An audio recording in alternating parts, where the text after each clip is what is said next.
You are listening to the Cookbook Love Podcast with Maggie Green, episode number 278.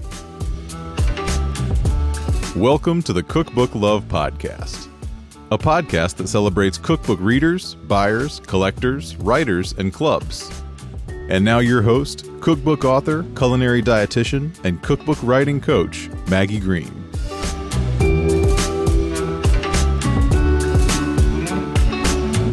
Hi, everybody. Welcome back to another episode of the Cookbook Love Podcast.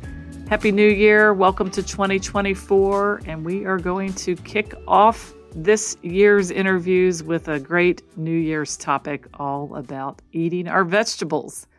We're going to talk to Toby Amidor. Toby is an award-winning Wall Street Journal best-selling cookbook author, dietitian, and spokesperson who believes that healthy and wholesome can be appetizing and delicious. Toby is the author of 9 cookbooks, including the book that we're here to talk about today, Your Veggies, Flexitarian Recipes for the Whole Family. Toby is the founder of Toby Amidor Nutrition. She is the nutrition expert for foodnetwork.com. And listen in as we talk about creative ways to incorporate lots and lots of vegetables into your diet, as well as the health and mood benefits of eating more vegetables. So without further delay, let's dive into this interview with Toby Amidor. Hi, Toby. Welcome to the Cookbook Love Podcast. Thanks so much for having me. I'm excited that you're here. Before we dive into talking about your book and your journey as a cookbook author, why don't you tell everybody a little bit about who you are and what you do? Sure. I'm a registered dietitian for over 20 years with a master's in clinical nutrition and dietetics from New York University. I taught at culinary school for over 10 years. I taught food safety and nutrition. And then I moved over to the media aspects. So I actually am the nutrition expert at Food Network for about 16 years. I write for probably every major media outlet or most of them in the nutrition world. So you've probably seen my name either writing something or either being quoted by something, because I'm also a nationally recognized nutrition expert. I also do a lot of television and other types of communication, spokesperson work, and of course, I'm an author. And I have been on the Wall Street Journal bestseller list. And my 8th cookbook, the Immunity Cookbook, won a Gourmand Award about 2 years ago. And so my latest cookbook that was published is Your Veggies, Flexitarian Recipes for the Whole Family. So I'm very proud of that one. Yeah, I'm excited that we'll talk about this because you have a really great, unique set of skills that we can introduce to the whole audience here. Not only the concept of writing multiple cookbooks, which is funny. A couple of weeks ago, I had another guest who was on her 11th book, and I think it's awesome. I've written 4 myself. Of course, I love the genre of them. So I think that that's something people are really going to want to hear about. And then also, of course, about vegetables. And what is it about vegetables? Because my joke always is a doctor is never going to tell you, unless you have a chronic disease, perhaps like renal failure, never to eat always eat more vegetables. And you've got some great tips for upping your veggies in your diet. So Thank you. Why don't we talk first about the vegetables? It's around the first of the year. People are probably thinking about after the holidays, maybe making some changes in eating healthier during the month of January. So this is a perfect conversation for that. According to your book, you say that 1/3 of people get less than their recommended, or 1 out of 10 get less. It's 1 out of 10 in the U.S. Yes, the book was published in both U.S. and Canada, and both countries are deficient in their needs. So we're not eating enough vegetables. Not even a little bit close to it. No. And it was funny because my publisher, when it came to the title of the book, he goes, "Where did you get that title from?" Because it's a little bit out, like to someone who doesn't really speak nutrition language, they're like, it's kind of unusual that Your Veggies. It sounds weird. And, and I was like, that's how I write. In my writing, I'm always telling people you can up your veggies by doing, giving these tips. And I'm continuously writing it. So I figured, a book on it would hopefully help resonate and give some good ideas for people to truly do that, because there are just so many health benefits. Yeah. And why don't you tell us a little bit about what those health benefits are? Because, we hear this, eat more vegetables, up the amount of vegetables you eat, but why? And what is it that our health could happen to us from a positive health perspective if we do eat more vegetables? Well, first of all, blood pressure, a lot of cardiovascular issues. So it's been leafy green vegetables like kale have potassium, like potatoes, and potassium helps your kidneys filter sodium out of your body. So a lot of the vegetables, that's just one example of it.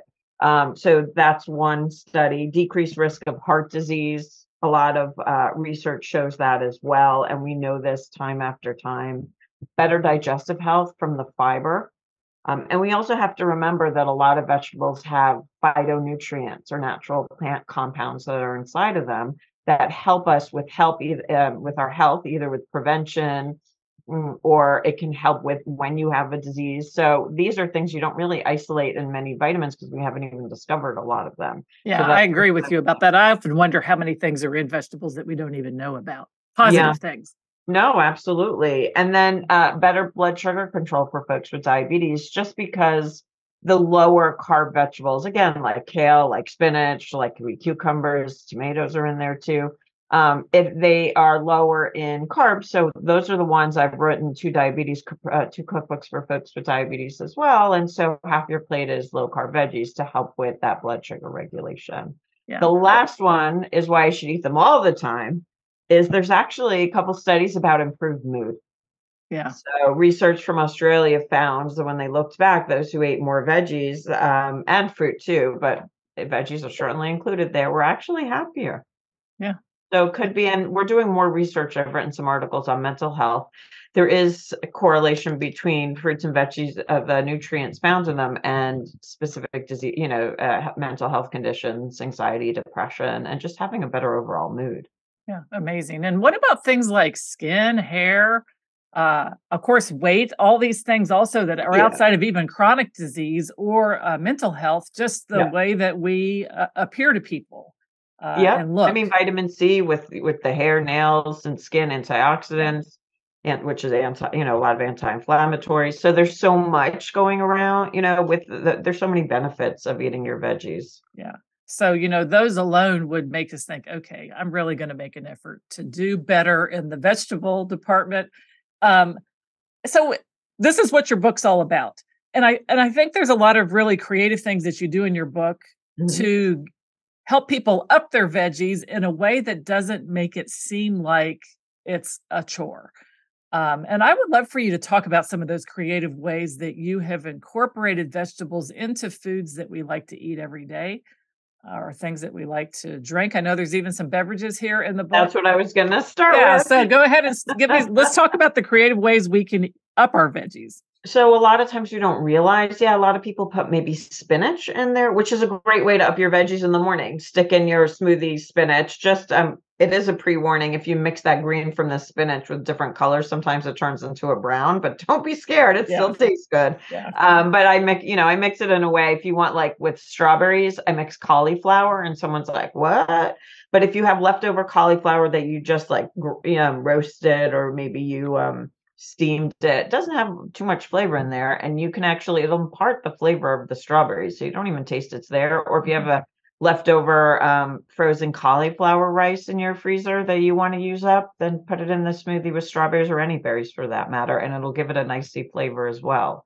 So it's also I definitely say up your veggies by adding them to smoothies and other recipes, but I'm also trying to help reduce food waste. And we know that a lot of times the fruits and vegetables are the ones so perishable go to waste first. So you'll see those kind of tips throughout the book too. Yeah. So cauliflower was one. I used a red pepper one. I did a zucchini bread smoothie. So I did all the flavors you'd find in zucchini bread. What I did in the beginning, which some people don't think about, whole grains, right? We need our whole grains. So what I did there was I took some rolled oats, but before I blend it, I actually reconstituted it. And here I did non-fat milk. I like cow's milk. It has 13 vitamins and minerals.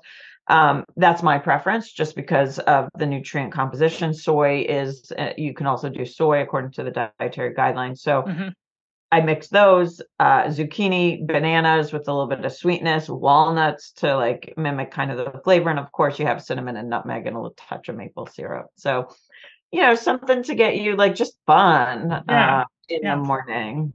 Yeah. You mentioned you have a whole chapter on salads, and something that I thought was kind of a neat thing to think about was turning sandwiches or things that typically contain some sort of a starchy wrapper into a salad instead of having it as a sandwich. So give us some examples of those. That's really fun. So what I did was I did a bell pepper, and then I think this one I put a tuna or chicken salad, because you can put whatever salad you want in there. One of my other cookbooks actually has an avocado egg salad mixed together just to add the creaminess of avocado and the nutrients in the eggs. You can use a bell pepper, red or yellow. It also, remember, you're eating with your eyes. So that burst of color also helps with, that satisfaction, satiety, that, oh, that's looks so delicious in front of me, as opposed to like, bread is great. I'm not trying to be carb free, but it's just another vehicle and fun for kids to play with, to eat off of, to crunch. So that was one. You can also do it in a tomato if you want to. Mm-hmm. Another one, you had a BLT salad. They said, that's a great salad, a lot of flavor in a BLT, obviously with the bacon and the tomato, and then using lettuce as the base for it and having sort of like a BLT salad. The taco salad was the other one that you mentioned. Of course, that's something that we've heard about for a long time. But when you think about it, it really is a great way to get more veggies if you substitute greens for the actual taco shell. Yep. And then I also, because I like to make them fun, I did a cheeseburger salad too. Oh, yeah, that's a good one. So it's like the stuff you find in a cheeseburger, and, it's not like that you don't want the bread. You can absolutely eat like a little roll if you want on the side of it. But you made the burger and broke it down. Actually, I think it was one of my daughter's boyfriends really liked this one when we tested it. Yeah. So I made a burger, and at the end you have the greens of the salad, but I also added like a burger, red onions, tomato, pickle, like all that's in there. And some cheese, of course, like you'd find in a cheeseburger. So, and then with some Thousand Island dressing. So that one was a really fun hit in my house. Yeah. And the fact that your daughter's boyfriend liked it is kind of a testimony to the fact that a lot of times people will think, well, this wouldn't work for my kids or this wouldn't work for my teens. But that's actually kind of a little bit of endorsement for those kinds of recipes, even among teenagers. Well, I have to say, one of the things that I've done when I created all my cookbooks, I have 3 kids. My son didn't want to help and then complained later on, why don't I know how to cook? And you're a cookbook author. He said, that was on you. I invited you to the kitchen. But my 2 girls, my middle one helped me with a lot of the books, probably like half of them. She can cook anything. Like you just say, give her the recipe. And my youngest, who's now 16, since she was, because I started 2014 was my first one. So for many years, almost 10 years since she was 6 or 7, she was helping me with cookbooks. She can cook anything. Yes. Just give me the recipe and I'll do it. So we're now able to enjoy, and instead of me looking over her shoulder what she's doing, they have full use of oven. We cook together as a family. Everyone does it. So it's less work for all of us, and then we enjoy it together. Yeah. And I think that's certainly a life skill that is never going to go to waste or be something that she regrets being able to do. And who knows, your son might come around and say someday, hey, I think I need to. Well, he did. My youngest daughter and I, he goes to the University of Michigan. So my youngest daughter and I moved him in last year. Yeah. For his 3rd year, and we stayed an extra day, and both of us literally taught him how to make different things: roasted salmon, some roasted vegetables, just really easy. Yeah. And my daughters do teach him. Like he's like, look, I made the pasta, but they'll make the really creamy sauce for the mac and cheese, and they're explaining to him how to do it. So it's quite interesting to see all that within family dynamic. And I think vegetables are approachable when it comes to cooking them. If you have a cutting board and a knife and the produce department, but there's a lot of vegetables that people could eat from the frozen section maybe, or prepared or pre-chopped vegetables. What are your thoughts about that? Sure. So as a registered dietitian, what I, especially since I get many opportunities as I'm in the media, I'm able to take a lot of food tours around the country and actually internationally as well. So I'm able to see how the food is actually grown, harvested, speak to the farmers all the way to your market, right?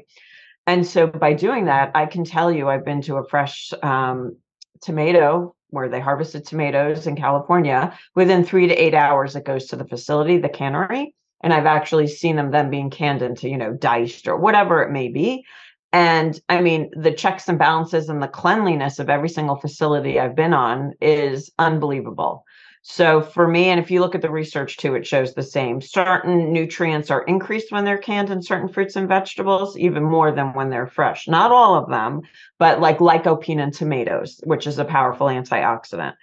So there's certainly benefits. They're canned at their peak of ripeness, right when they're harvested, right a few hours after. So whether it's canned, just buy, there are low sodium or rinse it. Studies show you can reduce the sodium by up to 40%. Frozen is absolutely, again, I've done the same thing. It's flash frozen at the peak of ripeness and then put in the bag. The only thing you don't want is with added sugars or syrups, right? And can too, in water or in extra light, if you can, light syrup, if you really can't find anything else, or in its own juice. So there are so many options. By the way, dried is fine too. Remember, it's just dehydrated. So the water is taken out. It's not that it's more sweet. It's that it's more condensed sweetness. And so that's a half a portion. So if you have like a half a cup of vegetables, or then you would do like a quarter cup of anything that's dried, and they're, dried vegetables as well. Yeah. Yeah. Our grocery store has a whole section of bags of dried vegetables, and they sell the sun-dried tomatoes that are actually julienne cut, like little slivers. And they're so great to add to such a variety of things.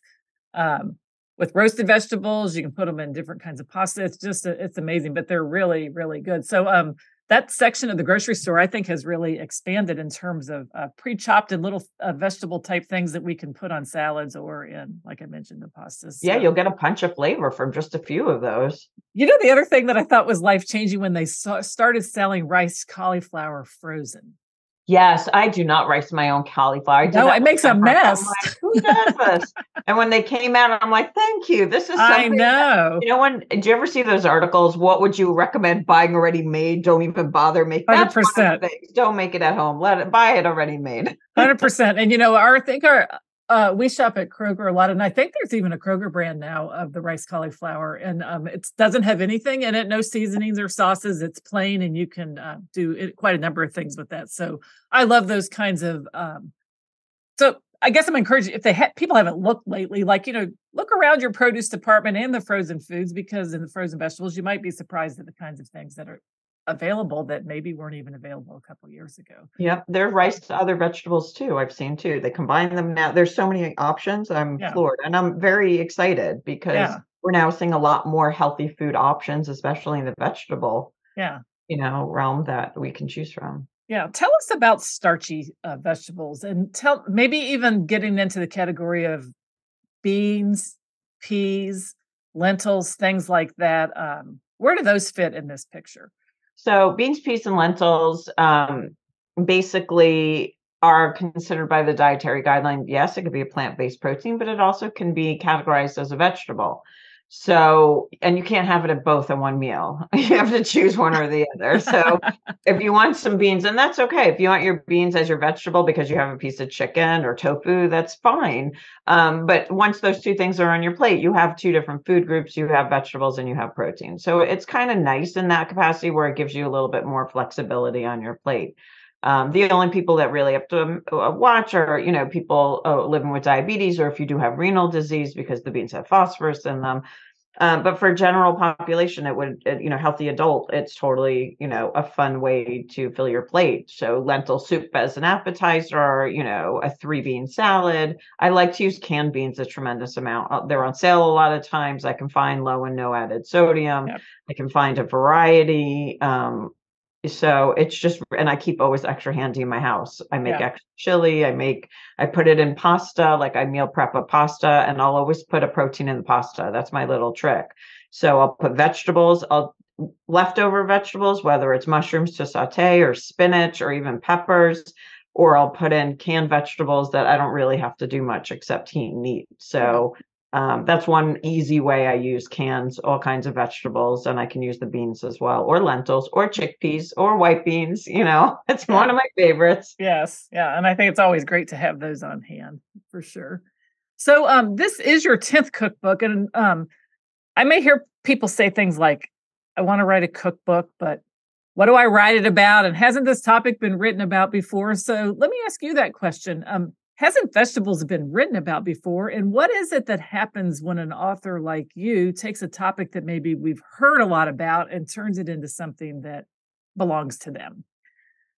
Oh, a lot of people ask me that question. So vegetables have been spoken about, but the way I do it is very in terms of the now. Yeah. So I look at, if you noticed in my cookbook, I don't have funky vegetables that you can't find. That's not the purpose of this book. Yeah. The book is meant for you to actually use, not just have sitting pretty and look at pictures, which are, it's sometimes tough to get some of the vegetables that are listed. Yeah. So I really focused on, and I have a front section has about 15 vegetables that are most common. I looked at lists to look at what are the most common consumed vegetables in the US, how to purchase them, like how do you buy them at the store, cook, any kind of tips for storage, because I know those are always questionable. Like tomatoes are best at room temperature, not in the refrigerator, where they turn mealy.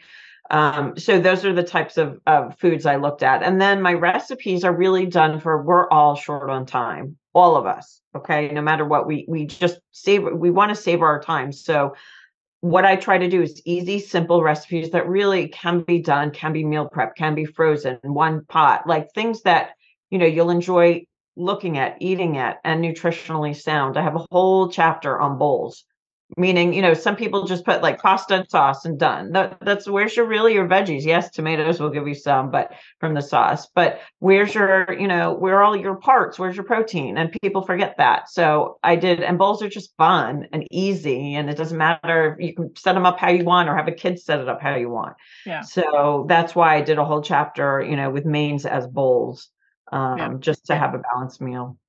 Yeah, you have a lot of great tips also on meal prep. Tell us what meal prep means to you and what you might suggest if people are going to meal prep their veggies. Sure. And I have 3 books actually on meal prep. So I just find it, you don't have to meal prep like in the beginning when meal prep came out and you looked at something like Instagram and you saw like 30 recipes. You're like, oh gosh, no, I'm not even going there. And neither am I. I work, I have 3 kids. And so what I did was, the book has basically 5 steps where you want to find a recipe that suits you and your lifestyle. It could be 2 recipes. That's all you need. Whatever works for you, do you work for you. So if you want to do a main, maybe a lasagna and that lasts 4 to 5, 4 days, according to the USDA. When you leftovers, you can always freeze extra portions. But biggest point being, you want to find a healthy recipe. You want to find time to shop and cook it in advance, the 1 or 2 or 3, or you could do more recipes. And then you want to make sure you portion it right. Because if you don't portion it right, you can lose that last few portions to like half portions. And then the last person opening it is like, what? Where's my portion? So the portion and pack is certainly step 5 of my 5 steps. And that's why. So if somebody's trying to, maybe they're trying to either weight management or lose weight, or even if it's gain weight, whatever it may be. But if they're looking at what they're eating and the portions, you want to make sure to give them a full portion, the person. Yeah. Otherwise, you're right. That last person's going to be like, something happened to part of my food here. It's not quite like it should be. You have a lot of great icons also by the recipes with little visual indicators of things like meal prep, freezer friendly. What are some of the other icons that you offer to help people 30 just minutes. Like visually, right? Yeah, there's one that's 30 minutes or less, a vegetarian. I do vegan, vegetarian. So vegan means there's no animal product, not even honey in there. Vegetarian could be lacto-ovo, so it's dairy and eggs. And then I have dairy-free for those who don't want to have or allergic, and then gluten-free for those who need to avoid gluten. And a lot of times, like if you wanted to go dairy-free, you can always substitute something like soy instead if you want the full nutrition. Otherwise, there are a lot of plant-based beverages you could use. Yeah, those are really helpful. Literally, if you hone in on one of the icons, I always say you can flip through the book and just like visually like pick the recipes out, so fast that actually might be gluten-free or vegan, whatever you maybe are looking for. I think the frozen one is really helpful too, because I think freezing is a great way to extend the work that you've done if you're meal prepping things. If it can go in the freezer and then you can pull it out and thaw it, it makes a huge difference. You can, and I think double batching is nice sometimes too, like turning something for 4 to 8. you know, is not that much more time consuming because it's not that much bigger of a portion. And then you can have it for a week where you're just nutty, like maybe, you know, during the holidays, you know, where everything is going nuts and you need something from, you know, from the freezer and you can pull it out for you or a few people. So yeah, that'd be great. So, why another cookbook then? If you've written 9, this is number 10. What is it about cookbooks that you like in terms of getting your message out? Well, I'm finding that, I mean, my son really doesn't know how to cook very well, for example, or you have people moving from, you know, adolescence into adulthood where they don't know how to cook, or you have adults who just are really busy and just need fresh ideas. And if you look at, it's funny, I pulled out some of my mother's old cookbooks from the 60s and 70s, and I'm like, okay, we can't even find half these things anymore. So I did want to make it easy stuff you can find at the supermarket to give you new creative ideas using, you know, stuff that you can find and really make it relatable to today. Because bowls, you didn't have that 20, 30 years ago, even 10 years ago. So a lot of the ideas are like fresh takes on things that you might have seen at a restaurant, but you can make it easily. Listen, I'm not a fancy, these are not like that you're going to get at a top restaurant. These are things for your house that taste absolutely delicious, and you can make it prettier probably than I can. That is not my forte. My forte is putting those flavors and nutrition together so it tastes delicious. Yeah, and you have a whole section on really nice dressings that you can put on the bowls and on the salads. People making their own dressings. There's at least, I bet there's 10 different recipes here. Everything from tahini dressing to cilantro lime dressing. And, you know, those make all the difference too in terms of adding flavor, I think. So I think it's great that you've encouraged people to try to make their own dressings. Yeah, and if you find one or two you love, again, make a double batch and keep it. Like keep that recipe for, you know, a long time. And that's why I, you know, give you so many options. You want to make the one I recommend, great. If not, you make it you. And really, individualizing is a big part of nutrition that is on trend right now, and it should be. We've always said as dietitians that you need to make your own diet for yourself because you have different likes, dislikes, and cultures and health, whatever it may be. So you really need to choose what is right for you, make the swaps that are right for you. So it's also called flexitarian because if you want to choose fish over beef or chicken over whatever, that's you. You can do that. And I give you tips and tricks for how to do that in some of the recipes. Yeah. So what's your process then when you head into a new book? How do you start and, you know, gather your ideas?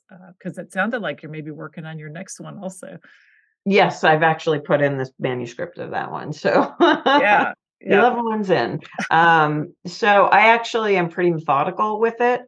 So the first step is actually to write out all the recipes, divide up the sections, and it depends what book it is, but I try to be a little bit different and not all the same all the time. Like you see, there's no dessert section in this cookbook. I do have snacks and there are some sweet ones too, but I mean, and I actually have chickpea brownies, which are delicious, so that actually does count. But not in this book. So I decided I didn't want the sweets. That's not really where you're really going to find incorporation of vegetables. And then after that, I'll decide on all the different recipes and for all mains and even salads, I have vegan choices, vegetarian choices with fish and seafood choices, with poultry, and then with meats, beef, pork, sometimes some lamb in there because I love lamb too. Yeah. And so again, it gives the user the capability of choosing from and I keep it in that order so you can see, or you can always make a swap out. You want, again, the fish for the chicken, then go for it, or something plant-based, then go for it. And then once I do that, I actually go chapter by chapter through recipes, and I do chapter at a time. I actually print after I write the recipe. I print it in good old paper and pen, have a colored pen with me to make any corrections in the kitchen. My daughter already knows how to change, you know, any kind of serving size, or, you know, she's like, wait, the order is wrong. Or if I switch things around, she helps me sometimes. And then I go back and make corrections and then write the full head note and add always a Toby's tip to it. You do have a lot of great tips. I noticed that seemed like it was almost on every recipe. Yeah, I have it, except for the first book. Every book has Toby's tips. Even my next book will have, it's called Tonic Tips because it's a health tonic cookbook. Nice. Yeah, the tips are great. And I think that just shows that you have not just written the recipes, but you've actually experienced them and you've worked with them, and that you can offer people some little suggestions and hints for how to make this easier, or maybe it's another tip, or nutrition tip, but I think the one in here that struck me was about poaching extra eggs, and you can enjoy them for up to 4 days. Don't feel like you always have to poach that fresh egg for that superfood bowl, but you could do more than one and keep it on hand. And I came up with that tip because one of my daughters is obsessed with poached eggs, and she kept making me make them. So one day I was like, I threw in about 5 to 6 extra eggs, and because she would just keep going back, and she plays sports, she's always hungry. So I was like, go eat the eggs as your snacks. So that's what she did. It was pretty funny. Yeah. And when you're writing cookbooks, I mean, those are the kinds of things that make the difference. And because you're actually like in the kitchen, like living this, and you get to share that with other people, and that it works. You don't have to poach it fresh. And I think those kinds of things really do add a personal touch and make a difference for just cookbooks in general. It doesn't seem so boilerplate that way. It seems real to me. Me too. That's why I do it. Thank you. Yeah. Appreciate your kind words. Yeah. So as we're starting to wrap up, something I like to ask all of my guests, if you use other cookbooks, and if you have any favorite cookbooks that you like to use that are not cookbooks of your own. I do. It's funny because before I really started writing a lot, one of my icons and who I looked up to was Ellie Kreiger, who's also a registered dietitian. And then we became friends thereafter. But and she's the most lovely woman, but I use a lot of her cookbooks. And I actually had helped her with some of the nutrient analysis for several of her cookbooks as well. But that was after I was making her recipes for a long time. And Jackie Nugent is another one who I love. Yeah. And she has a lot of cookbooks as well. I mean, there's just so many people and I love those individuals because they make recipes that you can make in the kitchen that I can make for my family and we love. I don't need fancy schmancy. I don't need that takes hours, but these are recipes that are usable, easy for me to make, and just different creative spins on it. And I love it. Yeah. I think Ellie did a really great job with her cookbooks and promoting the fact that she was a registered dietitian and working with, in this cookbook space, it was almost like she hit the cookbook space at a great time. And she really did have a lot of really beautiful books. And I'll link to both her and Jackie Nugent in the show notes so people can maybe discover a few new, or, if you haven't heard of those authors, the kind of work that they do. Yeah. I'll add one more because she's my BFF. She's my BFF and the other nutrition expert at Food Network. And we always are fighting who has more books, which is funny. But Dana Angelo White. Okay. Who's an athletic trainer, but she has, if I'm not mistaken, 9 cookbooks. And one of her specialties are all those fun equipment you have in the kitchen. That's why I'm Instant Pot, air fryer. So those kind of books. And she has some other one-pot meals, but she has a lot of, and so I'll take her cookbooks too. Because we always buy each other's cookbooks for support. Right. Yeah. Right. And so I'll make her recipes too, because she always has a really fun spin on something. When I read it, I'm like, oh, I make it this way. Oh, she makes it that way. That's really fun. She has X, Y, and Z. So that's just really fun for me to do. Yeah. Okay. I'll be sure to link to her as well. So why don't you tell everybody a little bit about Toby, how they can connect with you online? Oh, sure. So my website is tobyamidornutrition.com. And basically on everything, Facebook is Toby Amidor Nutrition is my business page. And then everything else, it's at Toby Amidor on Instagram, LinkedIn, it's Toby Amidor. My books are on my website, on Amazon, all of them. If you just type in my name, you'd get all. I think you'll even get some that were translated in different languages too, if you'd like. Yeah, very good. Well, I can't thank you enough for coming on the show. I wish you all the best with the promotion and work on this book, and then also good luck with your next book that's coming out. Thank you. I thank you for sharing all your great tips, and wish you nothing but the best in 2024. Thank you so much. All right. Thanks. Have a great day. Thank you so much for joining us today for this episode of the Cookbook Love Podcast. Again, all the links can be found in the show notes at www.cookbooklove.co. And if you are interested in writing a cookbook of your own, please check out the free cookbook writing masterclass called How to Get Paid to Write a Cookbook. It is designed specifically for food or nutrition experts, and you can check that out at www.cookbooklove.co. shop.cookbookwritersacademy.com/free. So that's it for today's episode of the Cookbook Love Podcast. This is your host, Maggie Green. And until next time, have a great day and keep loving your cookbooks. Thanks for listening to the Cookbook Love Podcast. You can find out more information at www.cookbooklove.co.